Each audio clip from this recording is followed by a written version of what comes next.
아멘.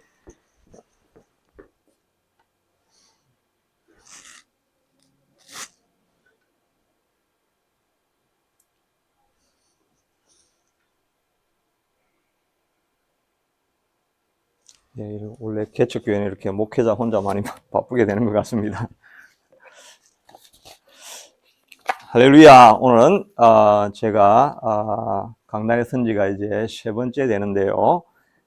세 번째, 지난주에도 말씀했던 것처럼 우리가 지금 사순절 기간을 지나가고 있는데 예수님 부활하실 그 주간까지 계속해서 회복의 메시지를 시리즈로 지금 전달해 가고 있습니다. 지난주에는 에스겔의 골짜기를, 마른 뼈 골짜기를 통해서 마른 뼈도 살아날 수 있다는 그런 메시지를 오늘 전했고, 오늘은 이제 우리가 잘 알고 있는 이 나오미의 인생에 대해서, 나오미가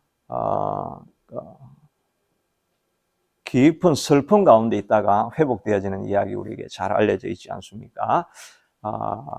베들레헴에 흉년이 드니까 남편 아마 엘리멜렉이 아마 좀 푸시를 해서 옮겨갔겠죠. 모압 땅으로 옮겨갔다가 좀 더 복된 삶이 있을까 했는데 거기 갔다가 남편도 죽고 두 아들도 죽고 너무나 마음에 쓰라림을 가지게 됩니다. 그리고 다시 베들레헴으로 돌아오게 되었는데, 베들레헴에서 사람들이 나오미가 돌아온 것이 아니냐라고 이야기할 때, 나오미는 우리가 아는 것처럼 기쁨, 이 joy 이런 의미가 있죠. 그러니까 내 인생에 무슨 기쁜 일이, 도대체 내 인생에 무슨 기쁜 일이 있냐?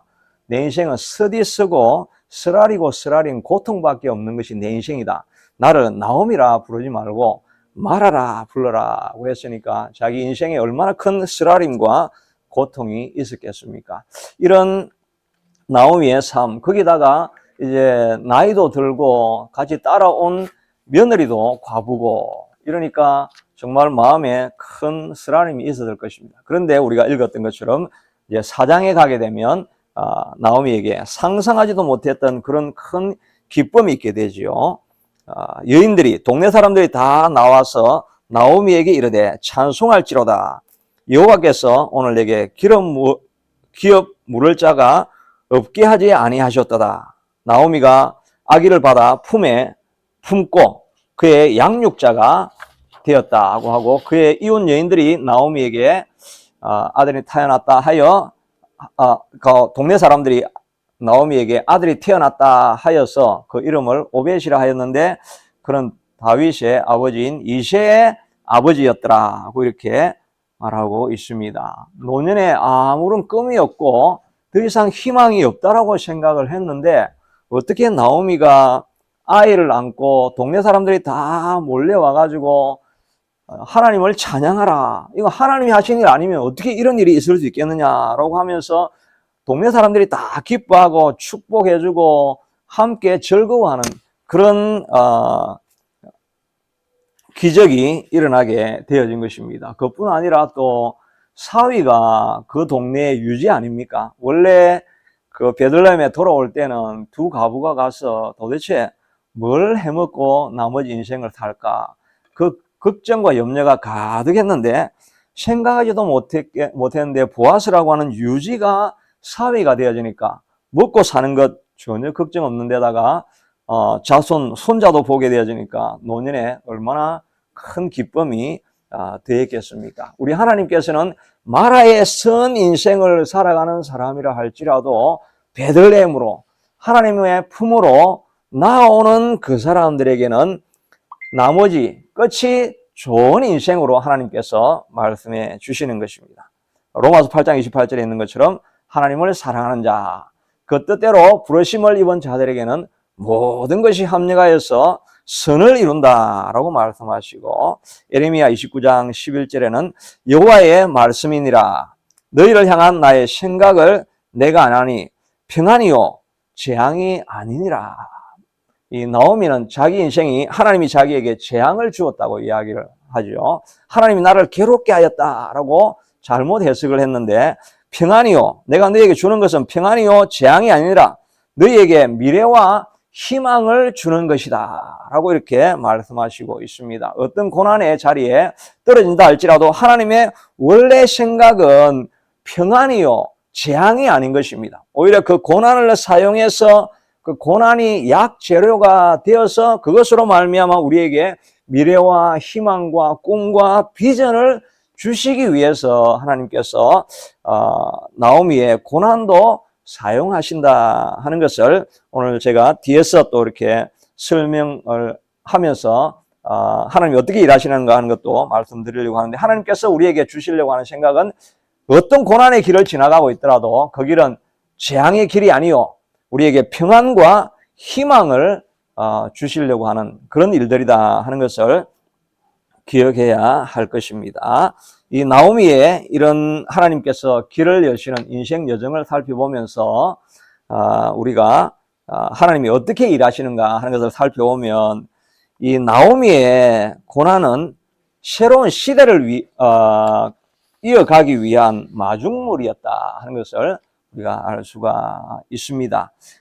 이 당시 시대는 사사들이 치리하던 때 그 땅에 흉년이 드니라 이렇게 했으니까 이 나오미가 있던 시대는 사사시대입니다. 그러니까 사사시대니까 사사시대 끝에 나와 있는 것처럼 왕이 없으므로 자기 소견에 옳은 대로 행하고 바로 그 앞에는 얼마나 극악한 일들이 벌어집니까? 그래서 그 베냐민 한 지파가 아예 쑥대밭이 되어가지고 막 사라질 것 같은 그런 절망적이고 황폐한 땅이 되어 있었습니다. 그런데 하나님께서 그걸 여전히 보시면서 그 민족을 그대로 두실 수 없으니까 새로운 왕조, 이 다윗 왕조를 일으키려고 하는 하나님의 뒤에서 섭리하는 계획이 있었던 것이죠. 이런 하나님의 섭리를 이루어 가기 위해서는 고난받는 한 사람이 있어야 되는 것입니다. 나오미가 고난을 받지 않고 아마 모압에서 평안하게 잘 살았다고 한다면 다음 세대는 없는 거죠. 영원히 다윗 왕조는 아마 올 수 없게 되어서 어떤 일이 일어날지 모릅니다. 그런데 하나님께서 나오미라고 하는 한 이 여인을 고난의 길로, 그 고통의 길로, 환난의 길로 지나가게 하여서 인생 쓰라림이다라고 이야기할 그런 과정을 지나가게 하니까 그로 말미암아 오벳이라고 하는 손자가 나오고 다윗의 할아버지가 태어나지 않습니까? 하나님은 새 시대를 열기 위해서는 누군가 고난받는 한 세대가 있어야 하는 것을 알 수가 있죠. 그 다음에 나오는 사무엘서에도 마찬가지죠. 사무엘상에도 보면 그 타락한 사사시대에서 새로운 시대 사무엘이 태어나서 나라를 온전하게 통치하기 위해서는 한나의 고통과 고난이 있었습니다. 하나님께서 한나에게 아들을 잉태치 못하게 하는 이런 고난을 지나가게 하니까 버닌나가 끊임없이 와가지고 괴롭히고 마음을 격동하였다라고 이야기하죠. 격동하였다라고 하는 말은 이제 히브리어로 보면 천둥 이런 의미가 있습니다. 천둥을 맞은 것처럼 혹은 또 번개를 맞은 것처럼 이런 마음이 갈갈이 찢어지는 것 같은 그런 격분함을 끊임없이 겪었다고 합니다. 제가 어디에 보니까 이 이만 볼트에 감전된 사람이 있더라고요. 어디 사무실에 들어갔는데 이게 고압선을 낮게 설치했는데 뭐를 점검을 하다가 잘못 건드렸는데 이만 볼트에 감전이 됐는데 죽지는 않고 살았어요. 근데 전기가 들어왔다가 하여튼 발끝으로 이렇게 나가면 산다 그러잖아요. 그래 들어왔다가 나갔어요. 나가서 살기는 살았는데 그러면 그 사람이 온전하냐 하면은 저도 그게 궁금했습니다. 그럼 이게 전기가 샤크가 지나가고 나면 그 사람이 몸이 온전한가? 근데 온 말초신경이 다 손상을 입는다고 합니다. 그 이 말초신경이 손상을 입으니까 몸에 피부 막 100%가 계속 아픈데 이거는 아프다가 안 아프다가 이렇게 하는 게 아니고 계속 그냥 존재 자체가 24시간 그냥 고통이라고 합니다.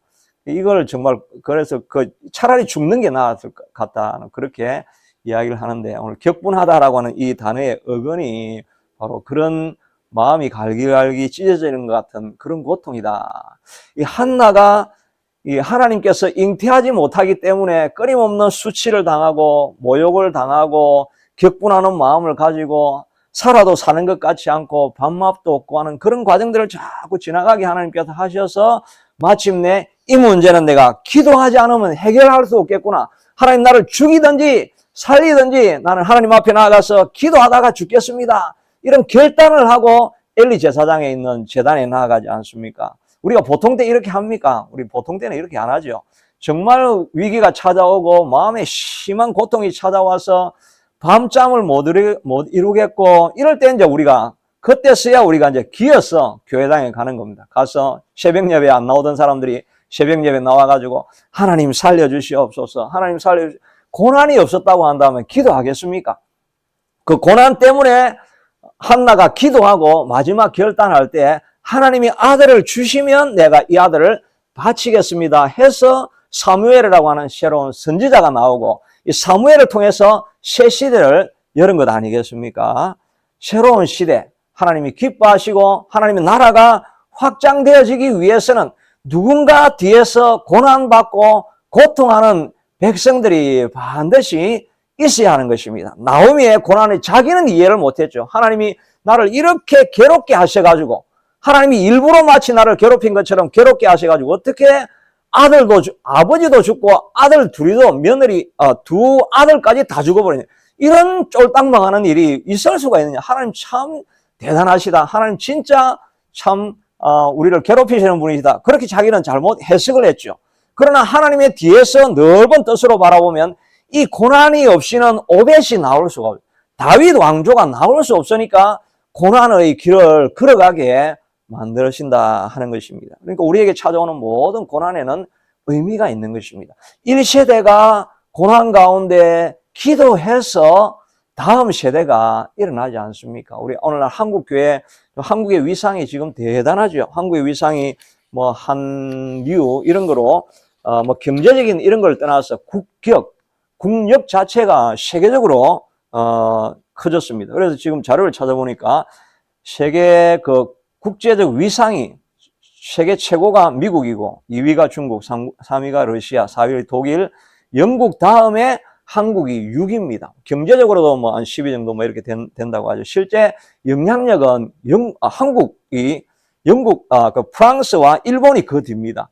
한국이 이렇게 정말 한 세대 안에 산업화가 이루어지고 민주화가 100% 이루어지고 경제적인 위상이 높아져 가고 이런 뒤에는 물론 뭐 사회학자들이 이렇게 연구를 하는 그런 자료들도 있겠죠. 그러나 우리가 영적인 면으로 본다면 한국 안에 선교사들이 들어와서 기독교가 펴져나가게 되어지고 요즘 뭐 기독교에 조금 부정적인 이런 소식도 많이 있지만 그러나 사실은 많은 한국의 기독교인들이 정치계와 경제계에 다 들어가서 그들의 마음 가운데 기독교적인 그런 마인드셋을 가지고 기독교적인 진취적이고 창조적이고 적극적인 이런 마음을 가지고 사회의 침투에 들어가서 그들이 불철주야 기도하고 그가 헌신하고 이렇게 하면서 결국 한국 사회의 그런 타락하고 부패한 그런 멘탈리티가 점점 정의를 향해서 나아가고 그래서 건강한 사회를 이루어내지 않았습니까? 근데 이 뒤에는 누가 있었습니까? 한국에서, 카나다에서도 그 하디 선교사는 UT 출신 아닙니까? 이런 사람들이 그 100년 전에 듣지도 보지도 못했던 그 땅에 가서 믿음의 씨앗을 뿌리고 수많은 선교사들이 와서 제대로 꿈도 펼쳐보지 못하고 풍토병에 몇 년 고생하다가 죽어가고 이런 사람들이 헌신과 눈물과 그 사람들의 눈물을 먹었던 소수의 사람들이 예수 그리스도를 영접하고 그 예수 그리스도를 영접한 그 사람들이 사회의 멸시와 천대와 핍박을 받으면서도 끝까지 순교까지 하면서 믿음의 기도를 드리고 눈물을 흘리고 철야하고 한국 사람들은 또 통성기도를 하고 산상기도를 하고 이렇게 부러지셨던 수많은 그 전 세대에 고통당하는 사람들의 고통을 통해서 그 사람들은 그 당시에 몰랐죠. 예수 믿는데 왜 우리가 이렇게 고난을 당하고 고생을 당하느냐. 그 당시 시대는 몰랐죠. 근데 그 사람들이 고난당하니까 기도하고 기도의 전을 나아가고 하나님의 예배와 교회를 자기의 생명처럼 여기면서 헌신하고 고난을 다 겪어갔더니 그것이 결국은 새로운 나라를 이루는 길로 이루어간 것 아닙니까? 뭐 고전적인 이런 유튜버 보면 이런 그 사진이 하나 있는데 그 사진에 보니까 옛날 우리 70년대 이렇게 기도하던 그 모습이더라고요. 엄마가 이게 애를 뒤에 뭐로 이렇게 합니까? 우리는 이렇게 한국에 애 없는 거 있죠. 애를 업고 그다음 그게 이제 교회당에서 업고 이렇게 기도하는 이걸 이제 그 당시 옛날 뭐 60년대 70년대 사진인데 그걸 누가 사진으로 찍어 놓은 걸 그걸 보면서 그렇지. 옛날에 우리가 기도할 때 정말 철회하고 눈물로 기도할 때 그 핍박받는 그 어머니들이 나와가지고 우리 남편 구원해 주세요 하면서 남편이 안 오니까 그냥 구두라도 앞에 갖다 놓고 하나님 몸은 안 왔지만 그래도 구두는 왔잖아요. 하나님 이 남편을 구원해 주세요라고 밤새워 기도하고 집에 돌아가면 남편의 매를 맞는 거죠. 그냥 기도해줘서 고맙다는 소리가 어디 있습니까? 그냥 교회가 집안일 안 하고 교회 갔다고 구박하고 머리털도 깎고 옷도 찢고 이런 핍박을 당하는 1세대가 있어서 그런 가운데 기도하니까 남편이 변화되고 눈물의 기도를 들은 자녀들이 기독교적인 마인드셋을 가지고 그래서 가정이 일어나고 교회가 일어나고 한국 사회가 이렇게 된 것 아니겠습니까? 1세대는 헌신하는 1세대가 있어야 하는 것입니다. 오늘도 우리 새참빛 교회도 우리가 1세대, 1세대인데 저도 하여튼 이렇게 설교는 하지만 너도 그렇게 헌신하겠냐 하면 제가 할 그런 열정은 안 생기는데요. 하나님 앞에 그냥 숙제를 안고 설교를 하는 것입니다. 그냥 설교하다가 하나님 혹시 긍휼히 여겨주셔서 또 하나님이 혹시 은혜 베풀어 주시면 저도 그런 영감이 있어서 하나님 앞에 생명을 드리고 헌신할 수 있는 그런 열정도 하나님 주시옵소서라고 하는 그냥 기도하는 마음으로 그냥 하는 겁니다. 우리가 이 말을 한다고 이 설교 한다고 갑자기 우리가 변화되는 건 아니겠지만 하여튼 그런 우리 마음 가운데 사모하는 마음 하나님 내가 어떤 모습으로 좀 헌신할 수 있겠습니까? 라고 하면서 눈물의 고난의 씨앗을 뿌리고 나가면 그때서야 비로소 하나님의 다음 세대가 일어나는 것을 보게 됩니다. 우리에게 찾아오는 고난은 다 하나님이 이유가 있는 것이지요. 너희를 향한 내 생각을 내가 안 하니 재앙이 아니요 평안이요 너희에게 희망을 주기 위해서 이런 고난을 지나가게 한다라고 말씀해 주시고 있습니다. 나오미의 이런 복이 일어나기 전까지는 이렇게 하나님께서 뒤에서 일하시는 것도 있고 또 한편에서는 우리가 잘 아는 나오미의 룻의 헌신이 있습니다. 룻이 자기가 더 좋은 길을 갈 수도 있음에도 불구하고 룻이 고백하는 고백이 있죠. 우리가 이게 너무나 유명한 고백이죠. 룻기 3장 3장이 아니고 1장 16절에 있는 말씀이었죠. 룻이 이르되 내가 어머니를 떠나며 어머니를 따르지 말고 돌아가라 강권하지 마옵소서. 나오미가 야 너 내 따라오자 아무런 꿈이 없다 비전이 없다 내가 애를 다시 낳아서 너가 그 형수계대법을 해가지고 네가 아들을 결혼할 그 미래가 있냐 아무런 희망이 없는데 나를 왜 따라오려고 하느냐 가봤자 또 이방 땅이어서 너는 모함 여인이니까 더 괴롭힘을 당할 텐데 오지 말고 여기 있으라 괜찮다 내가 네 마음은 받아줄게 이렇게 하면서 오지 말라고 했는데도 룻이 어머니께서 가시는 곳에 나도 가고 어머니께서 머무시는 곳에 나도 머물겠나이다. 어머니의 백성이 나의 백성이 되고 어머니의 하나님이 나의 하나님이 되시리니 어머니께서 죽으시는 곳에서 나도 죽어 거기 묻힐 것이라. 만일 내가 죽는 일 위해 어머니를 떠나면 여호와께서 내게 벌을 내리시고 더 내리시기를 원하노라 라고 이렇게 룻이 강력하게 내가 어머니를 결코 떠나지 않겠습니다 라고 이렇게 고백을 하지요. 제가 생각하기에는 이것이 신앙 고백은 아니지만 그러나 하나님께서 이 룻을 정말 어여삐 보셨으리라 이런 생각을 합니다. 이 룻의 히브리의 원래 뜻이 뭐냐니까 친구, 우정이라는 뜻입니다. 저도 자료 준비하다가 이렇게 알았는데 그러니까 이 우정 이 말인데 한국말로 좀 더 우정보다 좀 더 끈끈한 말이 뭐가 있습니까? 의리 아닙니까? 의리. 이게 딱 보면 의리를 지킨 여자 아닙니까? 그래서 우리도 옛날에 노래할 때 얼굴만 예쁘다고 여자냐 마음이 고와야 여자지 하는 그런 대중가요도 옛날에 있었지 않습니까? 정말 그 여인들 안에도 이런 의리가 있어야 됩니다. 하나님 앞에 한번 내가 결단하고 하나님께서 한번 세워주신 곳이면 나는 하나님 죽을 때까지 이 의리를 지키면서 살아가겠습니다 라고 하는 이런 결단하고 의리를 지키는 이 마음을 하나님께서 기뻐하셨습니다. 왜냐하면 우리 하나님도 사실은 이 의리를 지키시는 분 아닙니까? 의리 있는 남자, 좀 이렇게 세상적인 표현으로 하면 하나님도 의리가 있으신 분이십니다. 왜냐하면 하나님의 모든 약속은 하나님께서 한번 정하셨으면 그것은 끝까지 지키십니다. 이 이스라엘 백성들이 끊임없이 배반하고 떠나가고 예배도 안 드리려고 하고 우상을 섬기고 이렇게 하면 웬만하면 버리실 수도 있는데 하나님은 의리가 있죠. 그거는 신학적인 용어로 하면 그 히브리어는 베리트고 우리 한국말로 하면 언약. 하나님의 언약이죠. 하나님이 한번 언약하신 것은 어떤 일이 있어도 반드시 그 일을 끝까지 지켜주시는 것입니다. 아무리 떠나고 백성들이 반대를 하고 그렇게 해도 하나님은 뒤에서 너희들이 나를 배반하면 내가 떠나지만 그러나 다음 세대를 내가 준비시켜 주겠다고 하여서 다윗 왕조를 준비시키시고 그리고 다윗 왕조 이어서 메시아를 보내주셔서 자기의 몸을 찢고 십자가에서 죽으심으로까지 하여서 우리를 끝까지 구원하시겠다고 하시는 하나님의 의리가 있는 것입니다. 하나님의 언약이 우리를 끝까지 붙들고 있는 것을 보게 되는 것입니다. 우리도 이 하나님이 이 언약이 하나님인 것처럼 우리도 하나님 앞에 받은 은혜가 있다고 한다면 그 은혜를 의리가 있는 마음으로 그 은혜로 말미암아 귀한 열매를 끝까지 맺어지기를 위해서 수고하고 노력해야 되겠지요. 사드락과 메삭과 아벳느고도 의리 있는 남자들 아닙니까?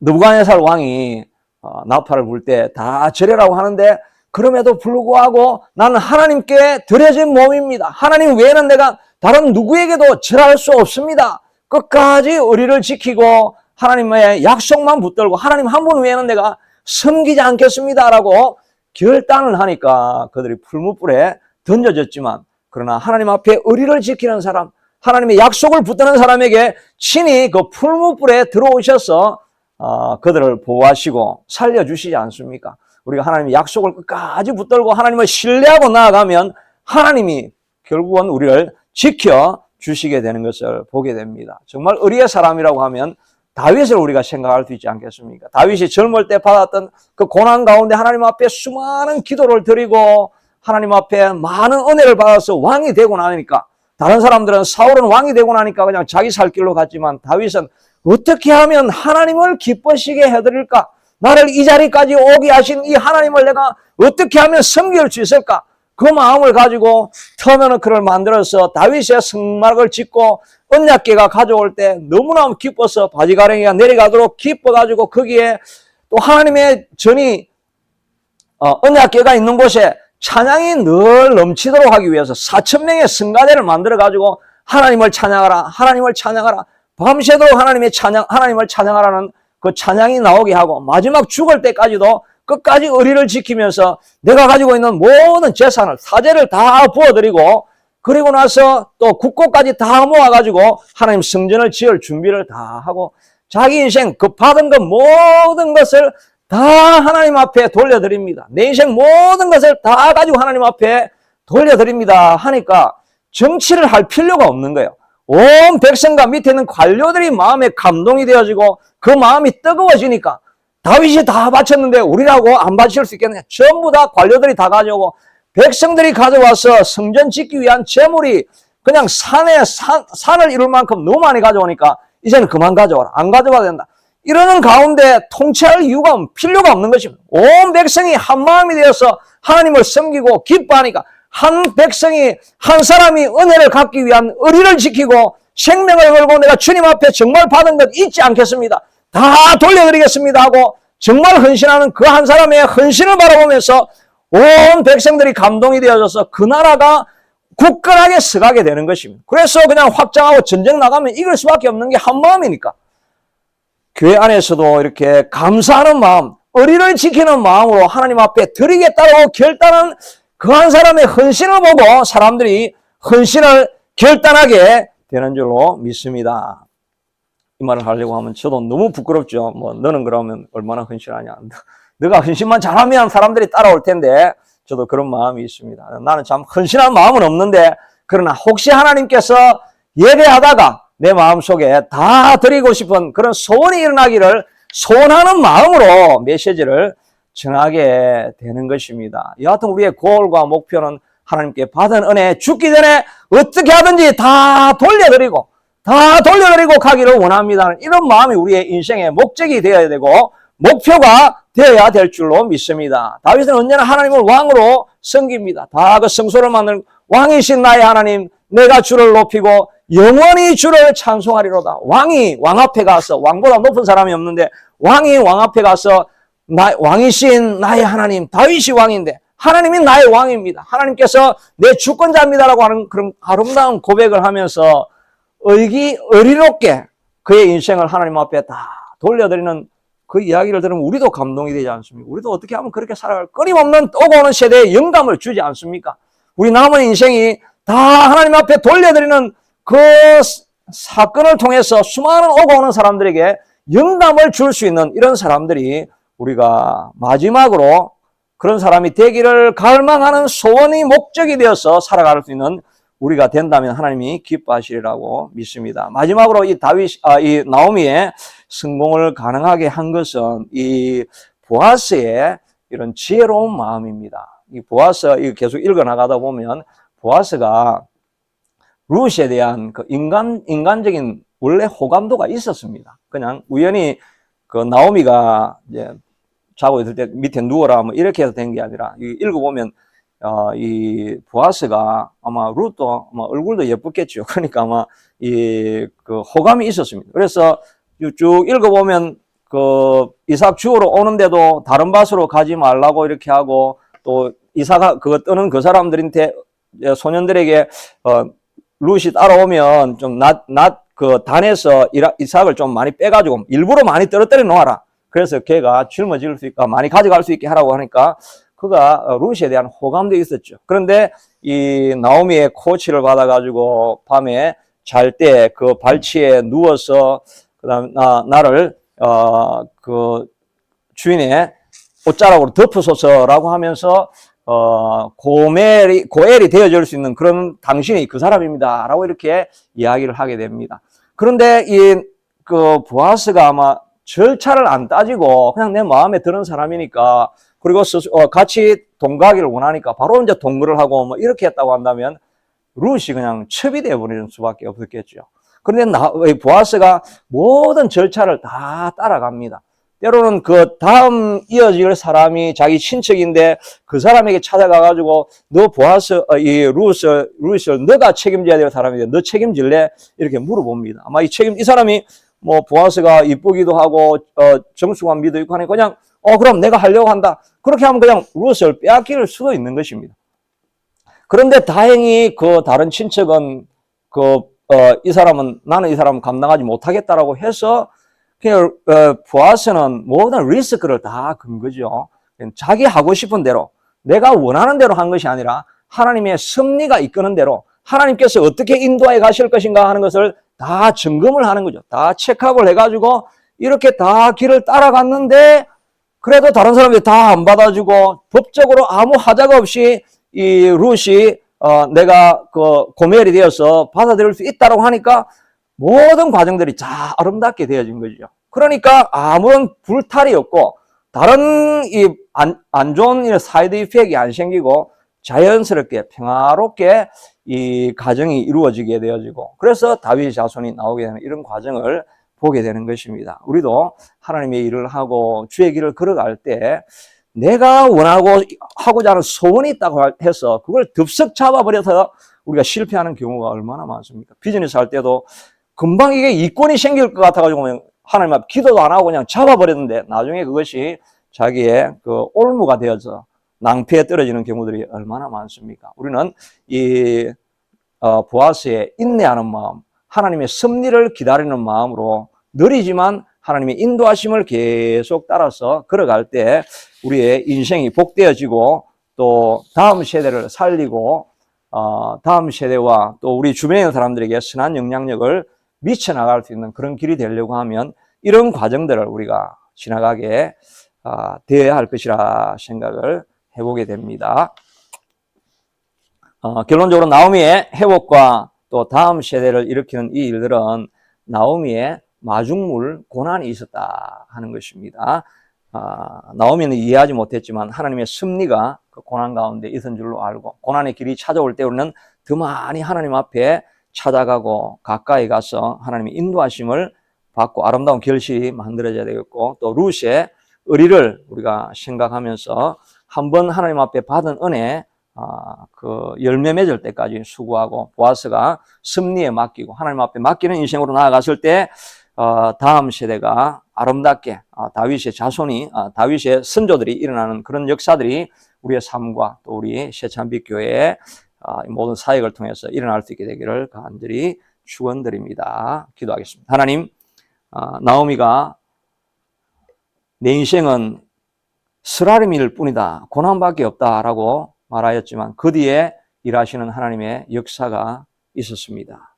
첫 세대가 끊임없이 고난 가운데 기도하고 가까이 나아가면서 그 고난으로 아름다운 진주를 만들어서 다음 세대에 넘겼던 것처럼, 하나님 이 새찬빛 교회에 하나님 우리가 이 마중물이 되어서 고난의 시간들 더 많이 기도하고 더 많이 하나님을 바라보고 또 하나님께서 주신 은혜, 의리를 지키며 감사하는 마음으로 은혜 받기를 소원하며 살아가는 우리의 삶을 통해서 하나님 교회가 일어나고 우리 가정이 일어나고 더 넓게는 다음 세대가 일어날 수 있는 그런 아름다운 우리의 삶이 될 수 있게 하도록 축복하여 주옵소서. 예수님 이름으로 기도드리옵나이다.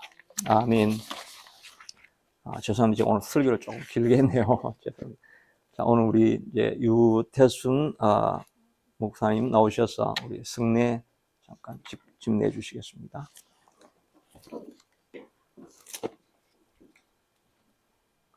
승책 요거.